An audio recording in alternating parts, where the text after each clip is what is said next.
Bana, miongoni mwa story ambayo imekuwa ikichukua nafasi kubwa ni ile ambayo imekuwa ikimhusu Baba Levo, mbunge wa Kigoma mjini. Nafahamu kwamba kulikuwa kuna kesi ambayo ilikuwa ikiendelea mahakamani ikihusiana na baadhi ya watu ikiwemo wale wanachama wa ACT kupinga matokeo yake ya ubunge, kwa maana ya kwamba wakidai kwamba sio halali. Kwa hiyo kulikuwa na mvutano mkubwa sana ambao ulikuwa ukiendelea. Sasa kesi ilikuwepo mahakamani ikiendelea, imesikilizwa siku kadhaa, ikawa inaahirishwa na vitu kama hivyo, lakini sasa leo imefika tamati na uamuzi wa mahakama masjala ndogo ya Kigoma umeamua kufutilia mbali kesi hiyo, kwa maana kwamba hawaoni maslahi yoyote kuhusiana na kesi hiyo na kile ambacho kimekuwa kikiendelea. Kwa hiyo story na vitu vimekuwa vingi sana kuhusiana na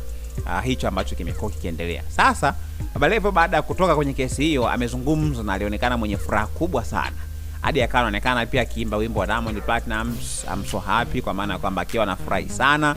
Amezungumza vitu vingi sana, miongoni mwa kitu pia ambacho alikuwa anakizungumza pale kwamba wapinzani wamsubiri mpaka mwaka 2030 ndipo ambapo watakutana sasa kwenye kampeni na kila mtu pia aje na hoja zake.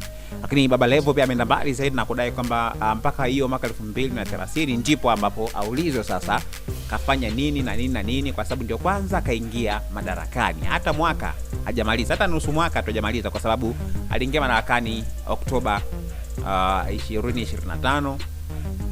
Ilikuwa ni mwaka jana hiyo. Kwa hiyo mpaka sasa hivi ukipiga hesabu hata mwaka tu, hata nusu mwaka bado hajamaliza. Kwa hiyo amefurahi sana kutokana na maamuzi hayo ya mahakama kwa kufutilia mbali kesi hiyo kutokana na kile ambacho kilikuwa kikiendelea. Sasa watu mbalimbali pia wameweza kuzungumza na hata mwenyewe anaonekana amekuwa na furaha kama ambavyo nimezungumza. Miongoni mwa watu ambao yuko nao karibu ni Diamond Platnumz, msanii wa muziki wa kizazi kipya na mmiliki wa record label ya Wasafi, na huyu ndiye ambaye Baba Levo amekuwa akimtaja kila wakati akisema kwamba mara baada ya kutoka gerezani huyu ndiye ambaye amemuinua na kumfanya pia awe hapo ambapo yupo sasa.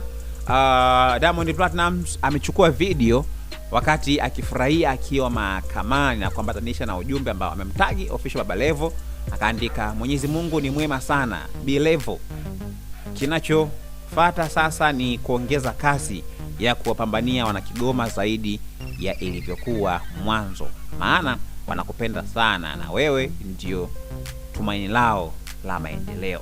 Huo ndio ujumbe ambao Diamond Platnumz ameamua kuchapisha kupitia kwenye ukurasa wake wa Instagram kwenye sehemu ya status kutokana na hicho ambacho kimekuwa kikiendelea. Kwa hiyo na yeye pia ni moja kati ya watu pia ambao amefurahishwa sana na maamuzi ya mahakama kwa kuamua kutupilia mbali shauri hilo, kwa maana kwamba ameona halina maslahi yote. Haya, mtazamo wako ni upi? Usiache kusubscribe channel yetu ya YouTube ambayo inasomeka Dodoma TV.